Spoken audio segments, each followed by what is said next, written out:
Yan pa rin mga kabombo at mga ka-Star Nation yung mga update natin kaugnay ng sektor ng transportasyon at yung mga direktiba mula ho sa tanggapan ng Department of Transportation. At antabay tayo dahil maya-maya i-check din ho natin yung iba pang mga ahensya ng pamahalaan na may malaking role sa mga ganitong pagkakataon. Lalo na ngayon, kitang-kita naman ho sa ating mga video mula pa kanina na napakarami na naman ang napilitan hong lumusong sa tubig baha.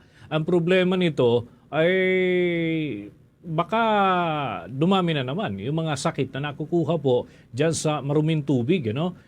Kahit hindi gaanong kita yung maruming tubig, pero kung ito ay galing ho sa mga umapaw na pasintabi ho sa mga nag-aalmusal, kung galing ho ito dyan sa mga umapaw na kanal at iba pang mga waterways ho natin, delikado at posible na kung medyo hindi nga kagandahan yung sitwasyon, lalo na dun sa mga looban, posible ho ng pagkakaroon ng leptospirosis. At ito yung sakit na nakukuha dyan sa maruming tubig, lalo na yung may ihi at dumi ng daga. Yan ho, napakadelikado ho niyan at maaaring magresulta ng matinding sakit sa katawan, lalo na kung medyo mahina ho yung resistensya. Kahit nga malakas yung resistensya, pagka tinamaan ka ng leptospirosis, may sugat sa iyong paa o binti, delikado ho ito mga kabombo. Kaya naman, kailangan hong magpakonsulta tayo sa doktor upang mabigyan ho tayo ng gabay kung anong dapat nating gawin at kung anong gamot yung pwede nating inumin sa mga ganyang sitwasyon. And of course, dyan naman sa eastern side ng Metro Manila, kukunin din po natin ang mga update. Nakuha na po natin yung mga impormasyon sa parte ho ng southern part, yung sa Las Piñas, Pasay, and kanina sa western side naman, yung lungsod ng Maynila. And earlier ay na-report na rin ho sa atin yung sa northern part ng Metro Manila, yung Quezon City area. At this point, kumustahin naman natin ang eastern side po ng Metro Manila dyan sa lungsod ng Pasig. Alamin natin kung kumusta naman ang kanilang kalagayan at may mga lansangan ba dyan na hindi humadaanan o kaya naman ay may dating baha, ngayon ay humupa na. Kumustahin natin dyan ang update mula kay DJ Kimi Gora. Umaraw man o bumagyo, tuloy pa rin ang trabaho. Yan ang ilan sa mga sinabi ng mga pasahero dito na patuloy pa rin ang pagpasok sa kanilang mga trabaho. Ngayon nga, Bombo Dennis, panaka ang pag-ulan. Kung kanina ay pagpunta natin, medyo humina na ang ulan.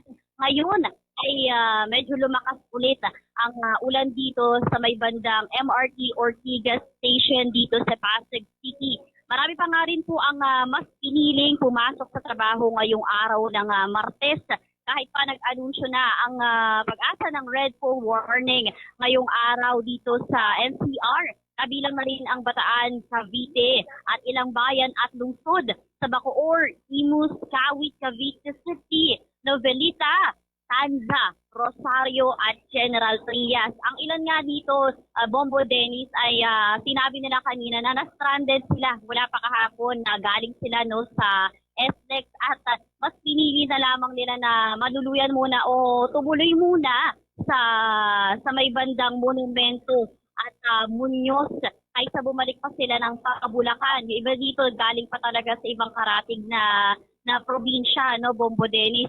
At yung iba naman na kahit nasa malayong lugar pa galing ay mas pinili nilang tumuloy sa kanilang pagpasok. Sa ilang nakapanayam nga natin, Bombo Dennis, kanina dito, pinili nila na pumasok ngayong araw kahit na malakas ang ulan at talagang yung banta ng low pressure area ay hindi nila ininda dahil nga ang katwiran ng ilan dito ay mas pipiliin nila na pumasok at makapag-provide sa kanilang pamilya kaysa naman na sila ay walang pahurin o magutom.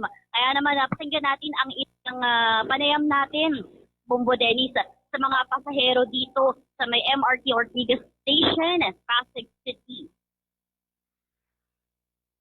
kagabi. So I cannot, hindi ako pwede pumunta ng Bulacan. So nagstay na lang ako muna. Then sabi ko, kaysa naman bumalik ako. Tapos I'd rather work na lang muna. Then kahit mamaya na lang ako uuwi.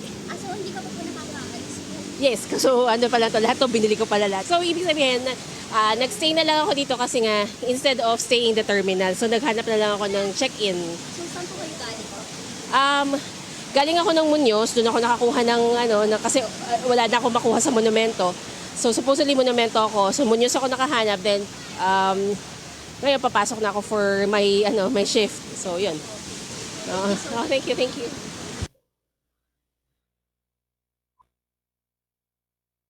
Kimi? Ayan nga, napakinggan natin na Bombo Dennis, so yung isa sa nakapanayan po natin na isa sa pumasok sa trabaho ngayong araw na ito. Yung ilan nga rin po dito, Bombo Dennis, ay na nagtitinda ay hindi rin ininda yung malakas na pag-ulan dahil ang katwiran nga nila ay kaysa naman malugi yung kanilang tinda.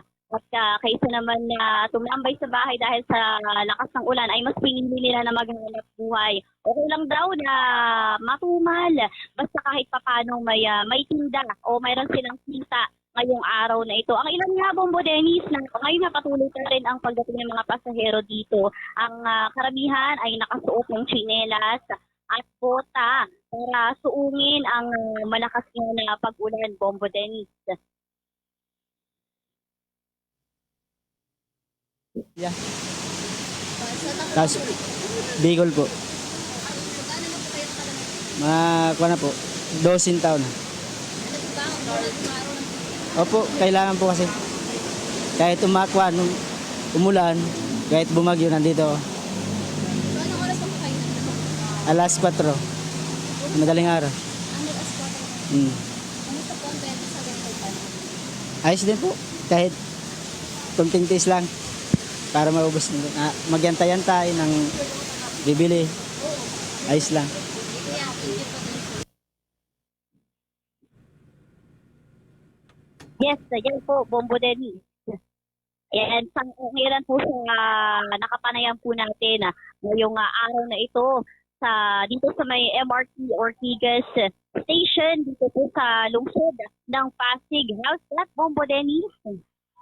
May tanong DJ Kimi, kasi kanina na-discuss ng ating iba pang mga reporters, yung baha doon sa may lungsod ng Maynila, may hanggang tuhod, kagaya din dyan sa Quezon City, meron din na lagpas pa nga hanggang tuhod o yung iba gutter level. How about dyan sa Pasig, ano yung na-monitor ninyo dyan na pinakamataas na level ng baha sa mga nakalipas na oras sa DJ Kimi?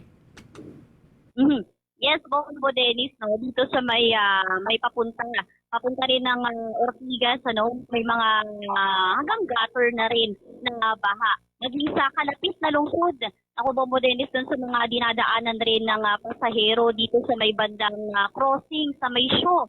Mataas na rin ang baha. Talagang nakikita mo na hanggang sakong na rin yung tubig at inaasahan nga rin ang ilang mga residente doon o yung sanay na sa ganitong klaseng sitwasyon na tataas pa ito maya-maya kung tuloy-tuloy pa rin ang pagbaha. Doon naman din sa may parting Mandaluyong City sa may bandang show ay tumataas na rin po ang tubig doon.